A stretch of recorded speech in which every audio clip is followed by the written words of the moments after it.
recording this at 3:47 a.m., hiding in my bathroom with the door locked. They're back. They come every night now, and tonight they brought someone new. Someone I recognize. My name is Aria, I'm 19, and if something happens to me, I need people to know the truth about Cedar Lane, about the house at number 666, about what the Blackwood family did in 1892. Shit, they're moving around downstairs. I have maybe 10 minutes before they find me. Let me start from the beginning. The Instagram post that started everything. 3 weeks ago, I was scrolling through Instagram when I saw this viral post.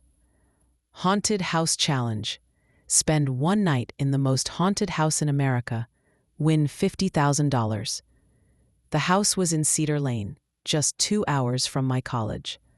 The post had millions of views, thousands of comments saying it was fake, but the money looked real.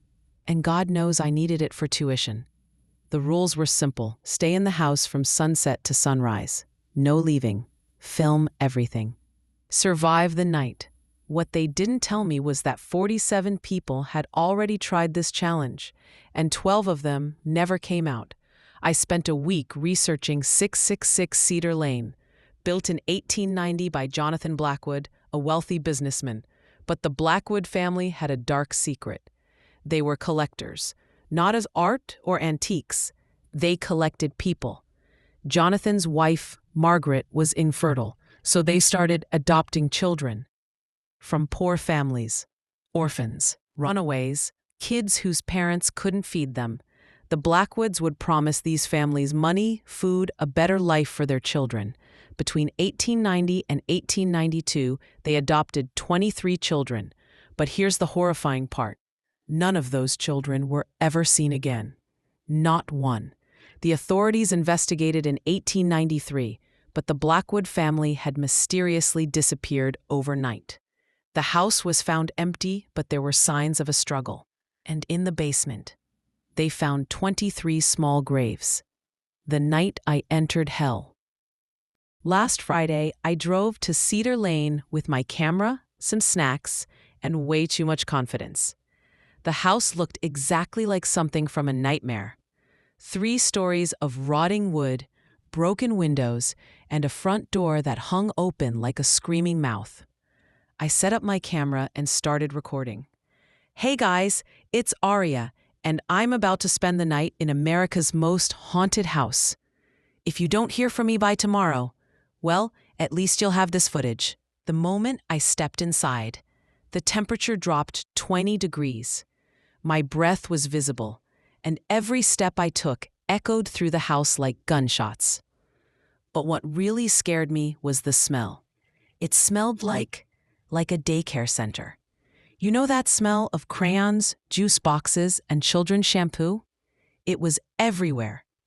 The children's voices. Around 9 p.m., I heard the first voice.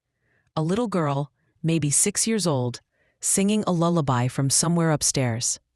Rock-a-bye baby in the treetop. When the wind blows, the cradle will rock. I followed the voice up the stairs, filming everything. The second floor had 5 bedrooms, all decorated like children's rooms from the 1890s. Tiny beds, old toys, clothes laid out like someone was still living there. But in the last bedroom, I found something that made me drop my camera. On the wall, carved into the wood, were 23 names, children's names, and below each name was a date. The date they had joined the Blackwood family. The last name on the list was fresh, recently carved. It said, Aria, October 25th, 2024. That was today's date. The dinner bell. At exactly 10 p.m., I heard the sound of a dinner bell ringing from downstairs. Then, children's laughter. Lots of children, all laughing at once. I crept downstairs and saw them. 23 ghostly children sitting around a massive dining table. They were translucent, flickering like candlelight, but I could see their faces clearly. And at the head of the table sat a tall man in a Victorian suit, Jonathan Blackwood. He looked directly at me and smiled. Aria, my dear, we've been waiting for you. Come, join us for dinner. The children all turned to look at me at once. Their eyes were black holes, and when they spoke, their voices echoed from everywhere.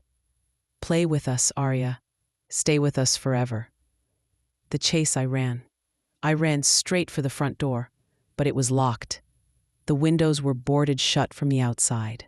I was trapped. Now, Arya, Jonathan's voice echoed through the house. All children must follow the rules.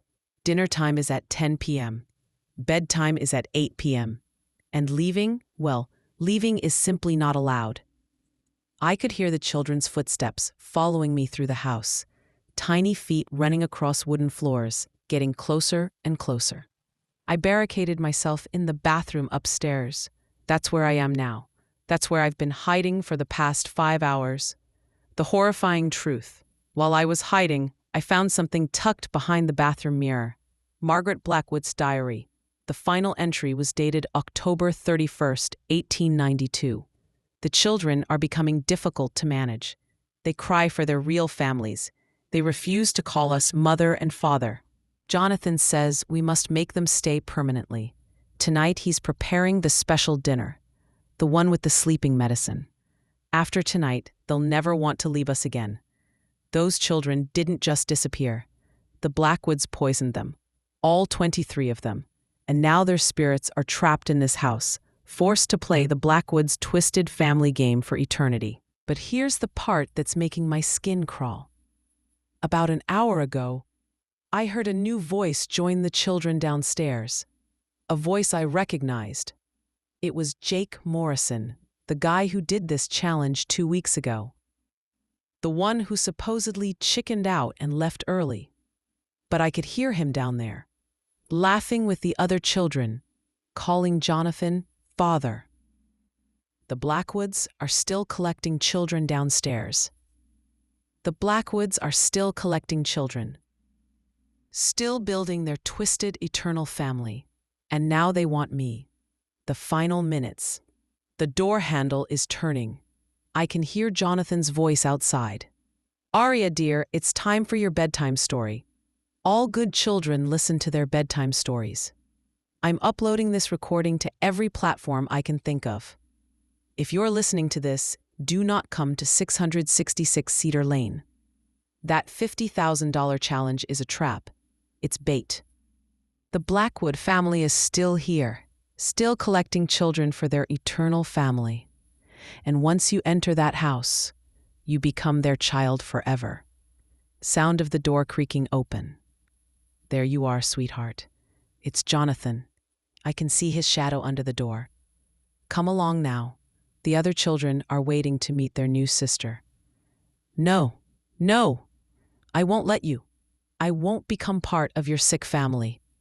Sound of struggling, then silence.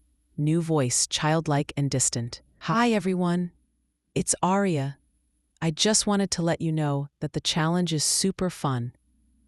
The Blackwood family is so nice, and I have 23 new brothers and sisters to play with.